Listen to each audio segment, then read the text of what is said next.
This is the Big O Show. This is the Big O Show. All right, Ira. You know, I got to tell you something, and I hope you're doing well. I hope you had a good weekend. All good. I say, like, the NBA in general, the Heat doesn't give a shit about the regular season. Why should I? But yet I find myself sitting there in front of every damn game, torturing myself, watching this stuff. Now it's 6 in a row. Like I said, they're 5-10 in their last 15 games. I mean, how do you decipher all this crap? Well, you know, it's interesting because before we started our accurate Pembroke Pines report, you spoke about the big three and the not big three. This was never a big three.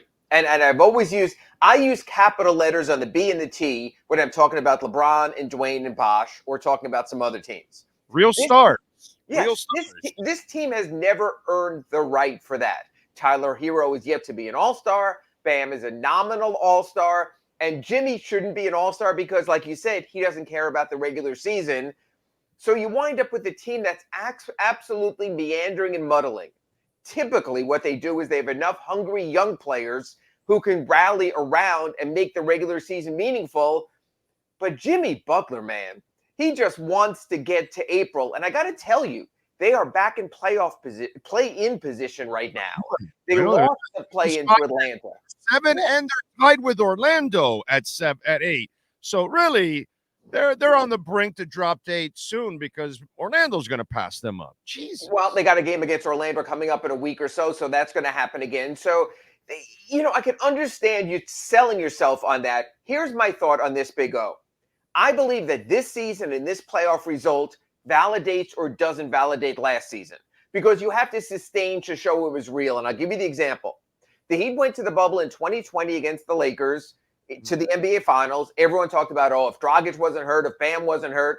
Yeah, and then they crapped out the next year's playoffs. First round against the Bucks, lost 4-0 in the first round. And we all doubted whether it was real, whether they needed to do something. But see here, let me stop you there a second because you can't do that either because when you're in the moment, it's a lot different than a year later. In the moment, in the bubble, they were playing amazing basketball. There is something to chemistry, okay? Because Miami wallops or beats San Antonio, and then San Antonio comes back with the revenge year, and they played the most beautiful basketball I have ever seen in my life in a series, where that ball movement was just magical. And so sometimes you can't compare one season to another, even if it's the same talent, because the talent might have been playing one way one year compared to the following year. So I wouldn't compare the bubble year compared to the following year. The bubble year was that moment. You had to take advantage of it. You were playing with confidence. You were playing with chemistry. You really had it going at that moment. So it's legitimate to say if those two were healthy at that moment, just like I can say if Shaq and Wade were healthy that first go around, they kicked Detroit's ass and they beat San Antonio the way Shaq and Wade were playing that year. But it is what it is. But I think it's kind of unfair to compare in the following year and say, oh, that justifies that the year before was a fake. No, that's not true, man. Greatness is also about sustainability. Greatness is also about backing it up. So if you think you had something special, which they did, because they not only did almost nothing in the offseason, they actually lost and said, that's okay. We still got Tyler. We still got Jimmy. We still got Bam. We'll be fine. Well, they're not fine. Is not great. I mean, the Dallas Mavericks beat the Heat. Were they a great team? Right. No, they just got hot at that moment. That's what I mean. The Heat could have gotten hot. They were never a great team, but at that moment, they were playing great. That's all. And the thing is, you want to have sustainability and show that it's something you can bring back and do it again. That's what the great Spurs team did. That's what superstars. Yes, that's what I'm getting to. Superstar. You don't sustain with this. That's what the Spurs did, whether it was Duncan or Robinson and Ginobili and Parker. That's what the Heat did 4 straight years in the finals with LeBron, Bosh, and Dwayne. And you see on this team, I think there was almost, though, an arrogance after getting to the finals. They don't need to do anything. So let's look at the two players two veteran free agents they brought in that they thought would plug the Gabe Vincent and the Max Strus holes. Josh Richardson didn't play on Saturday in New York. He sort of played himself out of the Thomas Bryant, and for all that Pat Riley said, oh, we have our big man, he's not even a factor now. I mean, they're just searching for anything else. They're playing 6'2" guys at power forward instead because that's all they have. It was not a good free agency for the Heat. It was saved a bit by Jaime Jaquez Jr. coming in at number 18. That helped. Maybe Terry Rozier helps also. At least they recognize that. But right now, when you look at the talent of the Heat, and you look at the talent of the Sixers, and rather of the Pacers, and you look at the talent of the Cavs, and you look at the talent of the Knicks, if you're saying 1 through 3 in some order are Boston, Milwaukee, and Philly, I think right now we'd have to be honest with ourselves, Big O, and say 4 through 6 in some order are the Knicks, the Cavs, and the Pacers, which means you're playing for the play-in, which means you're playing with fire. And I think it would be hard to believe, Heat fan, even you, Big O, for you to make an argument for me how the Heat right now have more going for them than the Knicks, than the Pacers, than the Cavaliers, unless Julius Randle's out an extended period with that shoulder injury. Right. Yeah. No, they don't, unfortunately. And you kind of touched on it. It was a blessing and a curse what they did last year. It was a blessing that you came from nowhere to get to the finals, but it's a curse now because it's the worst thing that can happen to a guy like Jimmy Butler who doesn't care about the regular season. And he says, you see, I don't need the regular season. I can just coast and then we'll work our way through it. And I think that has become also a bit of a cancer for them because they can now use that as an example last year. And that is not really a good example to use because like I told you just before, I'll go the other way. It's the same thing. You can't compare one year to the next because just because you did it last year and everything went your way doesn't mean you're going to be able to do it again this coming season. And so that to me has become a little bit of a problem for them because, it was a great accomplishment. Now it's like a crutch. The great teams, everything doesn't have to go their way. The Heat could be uneven at times with the big three. They still got to the finals every single year. That's the difference. The Lakers could have all their, quibbling, whatever you want to call it, between Shaq and Kobe. They still found a way because greatness finds a way. This team had to use every last ounce for 2 months from April through May into June to get to last year's finals. They don't have that right now. The Jimmy Butler thing is concerning, though, for this reason, Big O. We know the regular season doesn't count for him. But still, last year during the regular season, he was playing at an all-star level. When we had this point last year, a year ago, the February 1st cutoff for determining all-star reserves, we had Jimmy in the sort of area there where you said, well, is he an all-star? Is he not? Jimmy's not close to an all-star this year. If you're rating the top players in the Eastern Conference based on play for the first half of 2023-24, Jimmy's probably outside the top 30 and maybe even well beyond that.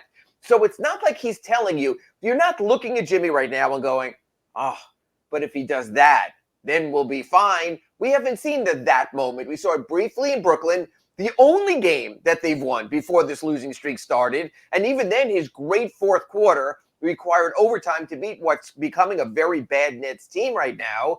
So that's the thing. To me, leadership also is setting an example.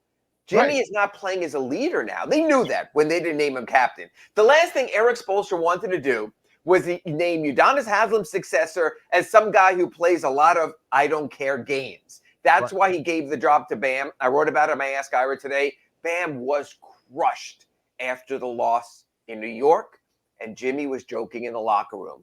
Two disparate personalities right now. Yeah, but I don't buy that shit with Bam. I'm sorry, dude. I'm sorry. I disagree. You took fucking 10 shots, bro. The game's on. He was doubled, and then Knicks packed the paint, and that's how they play against him. You've lost 5 in a row. Take over, bro. Take over. Get pissed off. Be a mother effer. I am so tired of this with Bam. That's why he's a super role player, dude. He's a server. He's a follower. He's not a leader. You can't sit there in the locker room and then say, "Oh, I'm down this." You took 10 shots, dude. You took 10 shots. I'm sorry. You don't impose your will. You refuse to do it. And that's my problem with Bam. There was a question I was going to tell you because I'm watching that game and I'm like, look, at one point or another, you have to just say, F everybody. I'm taking over. And that's it. And it's just not in him. It's just passive Bam. He had some moments at the beginning of the season where he was trying to be aggressive, and he's just back to being the same guy that just waits for an opportunity instead of, brother, give me some Alonzo Mourning. Like, you will not be denied. Do me something like that. Come on, man. I know you're not going to be this incredible post player, but let's go. Come on. Do something, man. Get pissed off. Try to dominate. Be the guy that you just say, I want to take over. And it's just not in him at all. Tom Thibodeau's great defense and their point against Bam has always been to double him and take the ball out of his hands. And it's interesting, Big O, because the very factors you and I were just talking about play into that. If Jimmy's not playing like an MFer and getting to the foul line and setting for jumpers, you don't have to double him. If Tyler is going on in the midst of a chuckathon, you let him chuckathon all he wants and you let him get his shots. If Terry Rozier is coming in and shooting 4 of 12, you don't prioritize him. So the Knicks looked at that game and said, hey, who gives a crap here? Oh, that 13 in the middle gives a crap.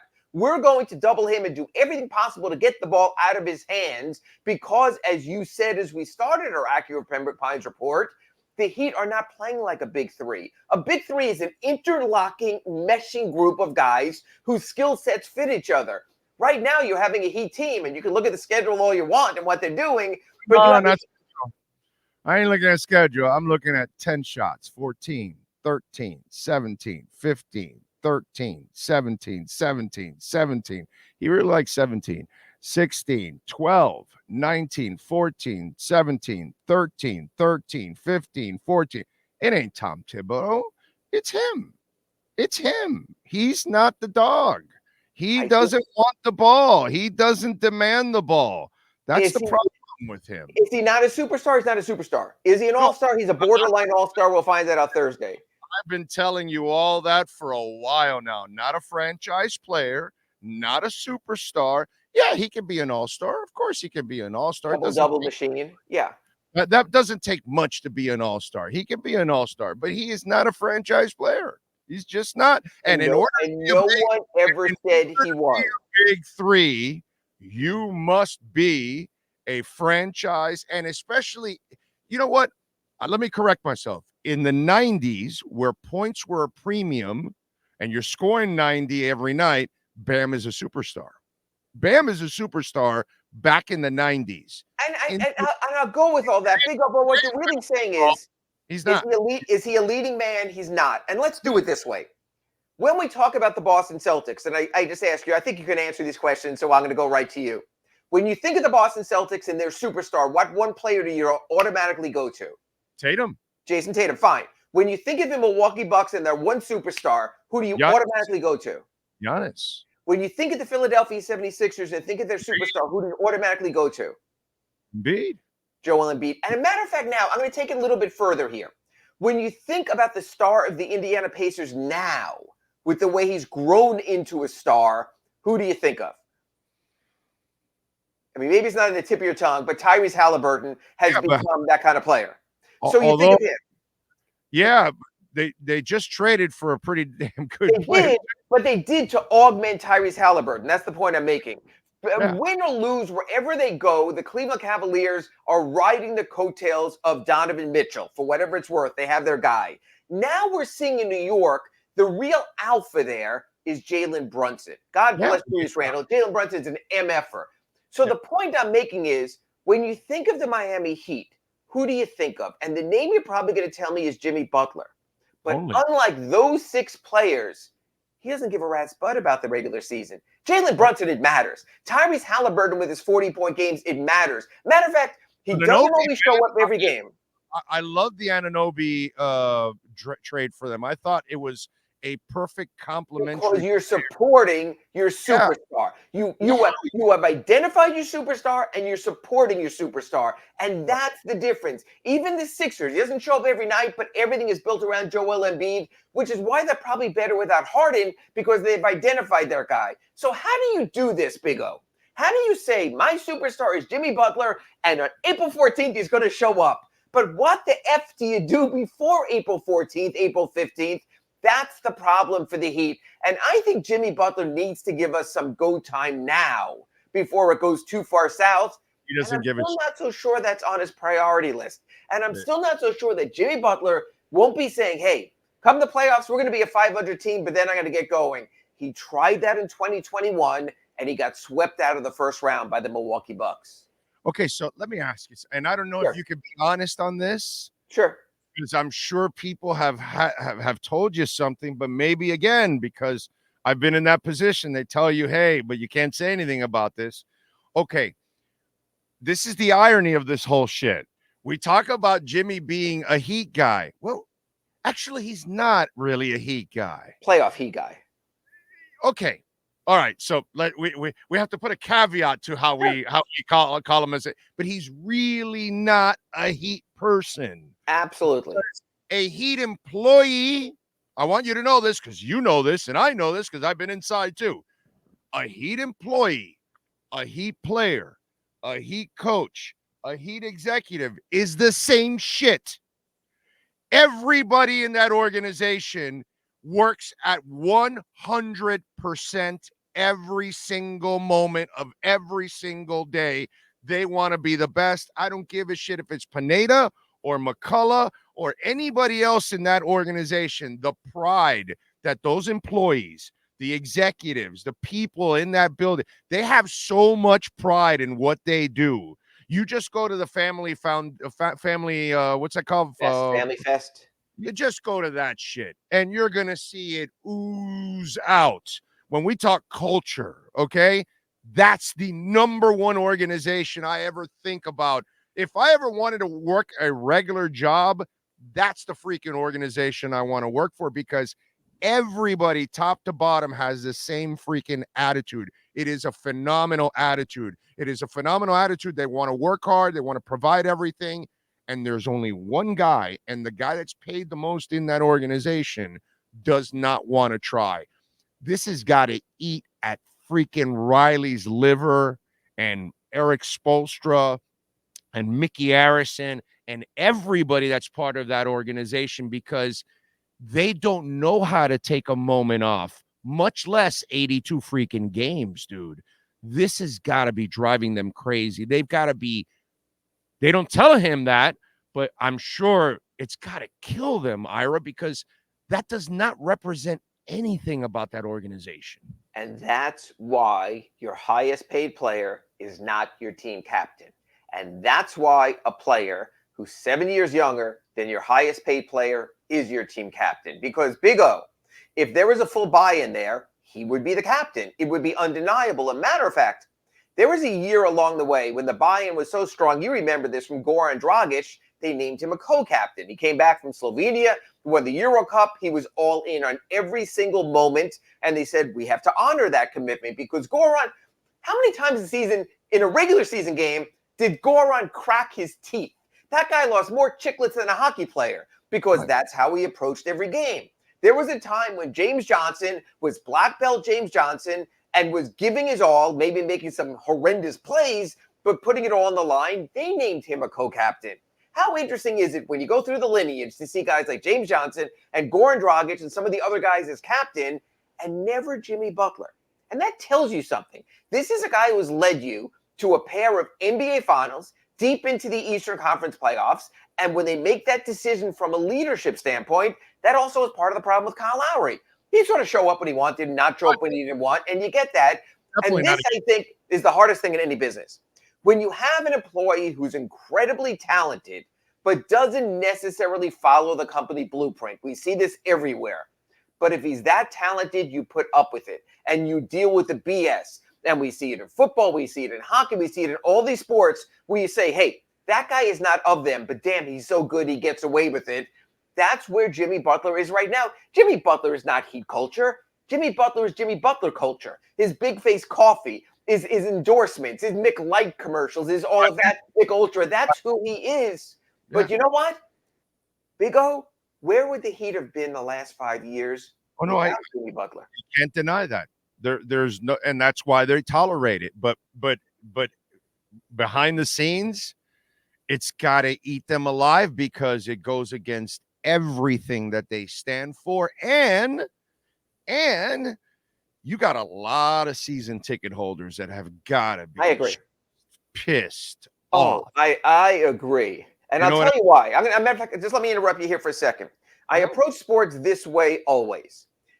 Every single game, there were first-time fans. There were, Dad, can you take me to a game? We're going to circle this game. We're going to go. And for that kid and for that family, that's the biggest game of the season. You did it, Big O. You went to ball games as a kid. You couldn't go to every game. So you baseball stadium, maybe those were kind of my when I was a kid, because I didn't have that other stuff growing up. I'm saying you would go to a game and you'd hope to see the best of your team, not load management or doesn't care or is not playing the second night of a back-to-back. I think that's the most maddening thing about sports, because I remember when I was a kid and I circled those 10 Mets games I was going to, and for $1.75 sitting in general admission, to me, that was the biggest game of the season, even though they were playing the Padres. Well, what's happening in sports now is teams and players are circling, this matters, this doesn't matter, and the fans get screwed in the middle of it. It's almost like I'd like to be able to go to Ticketmaster and saying, I'd like to buy a ticket to the next regular season game that Jimmy Butler cares about, and then have Ticketmaster do the research with their AI intelligence and let me know when that might be, if it might be. That's the problem right now, is you're selling me 41 home games when even you can't tell me you're going to give me your best product. You give me your best production. You mentioned Michael McCullough and what they do with the arena. They'll do that. They'll give you bells and whistles and T-shirt cannons and Bernie and Heat dancers and golden oldies and all that stuff. But yet they can't guarantee that player A, their number one guy, will give you the A-plus effort. That's kind of a hard thing right now with the regular season. That's why I could see a lot of people tuning out during the regular season, because if it doesn't matter to them, why should it matter to you? Right, exactly. And I remember, man, I would go every year to the Miami Baseball Stadium when the tickets went on sale. My dad would get the Orioles-Yankees tickets because he was a Yankees guy. I would get the Orioles-Phillies tickets because I was a Phillies guy. And man, if I didn't go to the park and didn't see Mike Schmidt take a couple of swings, I was depressed for the rest of the day after that. You know what I mean? So it's one of the things that's important. And then the other thing, you know, like I talked about when I'm watching the game, like if Jimmy's only going to try at times, and look, he came back and he played a great game. He scored 28 points, I think it was, right? 28 points, 8 rebounds, 3 steals. He played. But it was the Garden on national TV, a game that mattered. But the problem is, what you want is for the team. So if your star doesn't bring urgency every night, so your team plays with urgency every night, it's kind of an off-balance thing. They're like, oh, Jimmy's playing hard tonight. It's a Jimmy night. Oh, I missed it. I didn't get the memo. Yes. Yeah, exactly. And that's kind of, you know, it just doesn't really help the team when you're on and off like that. And look where you're at right now, man. It's just, it's a real shame the way it's headed. All right. So will you change anything once you get Jaquez back? Because for me, I'm tired of feelings already. I want Jaquez in there and not tired. Obviously, one thing already started. Tired of feelings. Josh Richardson was shuffled out of the mix. God bless him. He's a Heat lifer. He's been here second stint. You got to win. I still think the one move that has to happen and will not happen because of politics and all that is Tyler Hero to the bench. This Jimmy, Tyler, Bam dynamic does not work. And Jaime will be more deferential, even though he's not the three-point shooter that Tyler is, and your spacing will be affected. But you know what? I'm just waiting for this, Big O. When is Eric Spoelstra to say enough is enough? Is it tonight against Phoenix? Is it after they lose to the Suns? Is it Wednesday against the Kings? Is it after they lose to the Kings? Is it Friday? God, don't lose to Washington. Is it when they play the Wizards? But you know what? If this matters, like you and I have been talking in our Accurate Pembroke Pines report here for the last 20 minutes, that this should matter, then I think Eric Spoelstra has to say, screw the feelings. Tyler, former Sixth Man of the Year, go do it again. Jaime, you were really good in the starting lineup. Learn from Jimmy Butler. Get it done. Caleb, you were great in the playoffs. Play like that again. You were a power forward. Boom, go time. I think Eric Spoelstra doesn't want to do something too dramatic to show desperation. But when you lose 6 in a row, aren't you sort of at the point of desperation? No, they're 5-10. They've not just lost 6 in a row. They're over the last month. Yeah. That's bad, Ira. Come on, dude. 5-10. Do the math. Yes. Come on. No way. You got to do something. You got to shake this thing up. I'm sorry. And with the feelings already, man. All right. What are you working on? And by the way, does it help that the Suns freaking lost the Magic? When they come off a loss, I go, damn, they are screwed tonight. Remember, they lost to the Suns when they didn't have Durant in Phoenix. Right. So now they're going to have Durant and Beal and Booker. So, yeah, it's going to make it all the more challenging. Jokic is out, right? That's the only person that's out? He got hurt the other night. It's a questionable kind of injury. I think a thumb. So we'll see what happens tonight. All right. What else are you working on?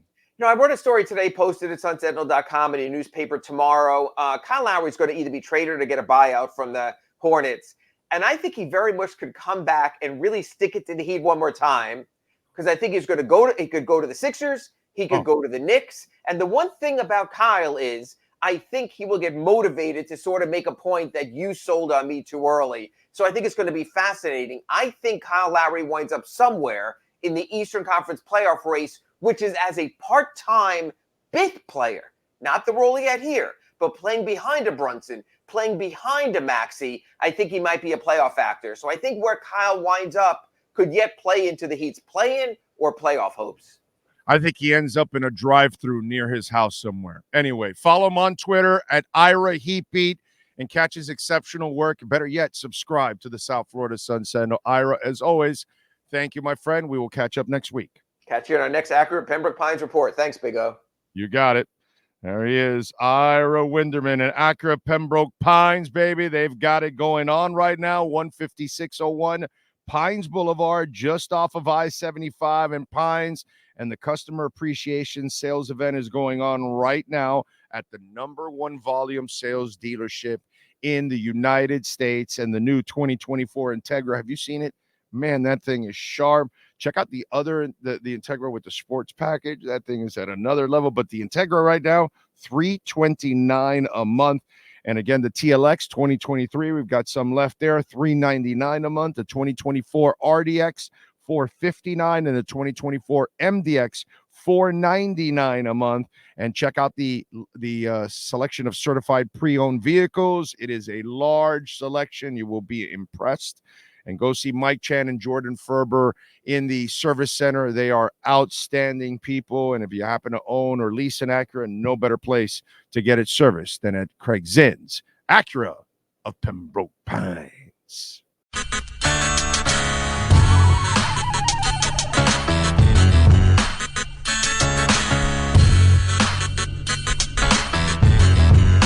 This is the Big O Show. This is the Big O Show.